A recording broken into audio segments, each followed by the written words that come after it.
Hello everyone, I'm Jeff Standley with Standley Handcrafted, and today I wanted to talk about a question that came up on Instagram, and that is oil percentages. How do you measure them, and how do you know exactly which one to use? But before we get into that, my name is Jeff Standley, and I make videos all about how to make candles and how to create a business around candles. And of course, if you'd like to see any of the other videos that I do, please hit subscribe, go to the video section, and you can go through and see all the videos that I've made on how to make candles, how to set up farmers markets, and basically everything that I can think of and everything that I've done to show you around the business that I've created around candles. And of course, if you'd like to see any of the products that I make, like candles, the picture stickers, the ebooks, anything like that, you can see that on my website at stanleyhandcrafted.com. So today's question kind of sparked a new video idea for me. I can't believe I hadn't done this one before, so I figured this is a perfect opportunity to take the question, make a video, and talk a little bit more in depth about it.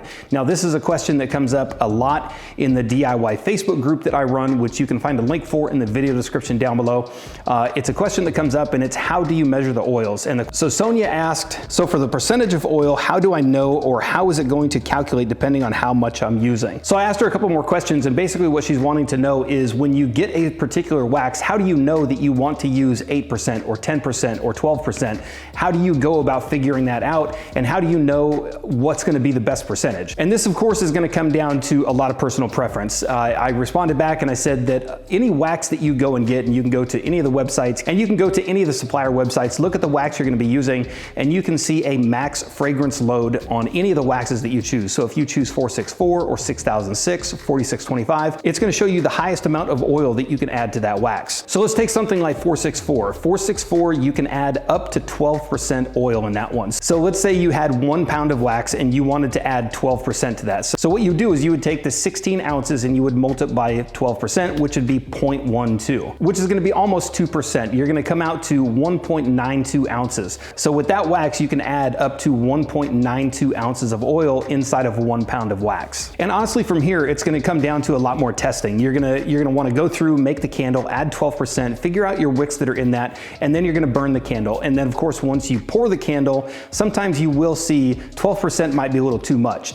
So depending on the oil, if you had something like a very vanilla from Candle Science, which is a very thick oil, 12% vanilla is probably going to be a little too much for that wax. And what's going to happen is right across the top of the candle, you're going to see a lot of sweating. It's going to seem really damp, and you'll get little sweat bubbles across the top of the candle. Now that means you put a little bit too much wax in there, so you would want to move down from 12% to say 11 or even 10%. But let's say that you don't have any sweating across the top. There's no oil coming up to the top of the candle, no beading, it's not pushing out through the top once the wax hardens.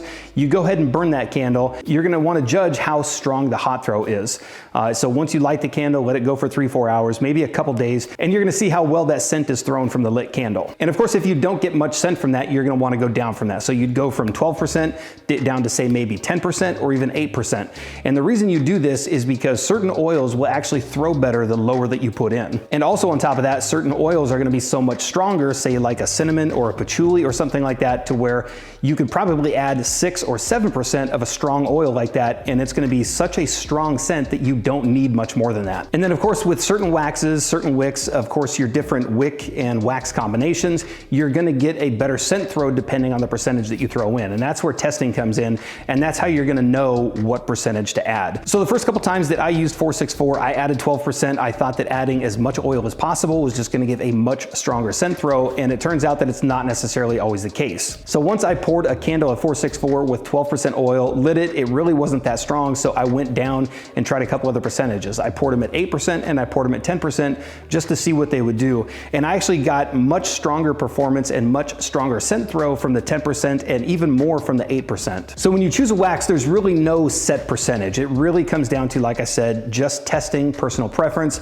the wicks that you use, if you're using a cotton wick like a CD or an HTP or an LX, or if you're using a wooden wick, that different oil percentage will come into play, and it's going to make a big difference. So there's really no set oil percentage. I know for me personally, I like 8%, right around like 8 or 9% for pretty much all waxes. It tends to work pretty well. So to sum it up, that's exactly what you would do. It's more personal preference and testing more than it is just a set percentage or a set amount. You would want to go to the supplier website, find out the wax that you're using. So if it's a 4625, a wax is a harder melt type wax, something that you're going to use for clamshells or tarts, and that wax holds right around like 6 or 7%. And then of course, like I said, from there, you're just going to do some more testing. So if you pulled a wax like the video I did the other day of 46 627. That's another wax that can hold up to 12%. One of the other reasons that you really want to do a lot of testing on this one is because if you can get away with adding less oil and still get a very strong scent or even a stronger scent, you're going to ultimately save yourself a lot of money too, because oils are extremely expensive. So going from 8%, which is like 1.1 to 1.2 ounces, all the way up to 12%, which can be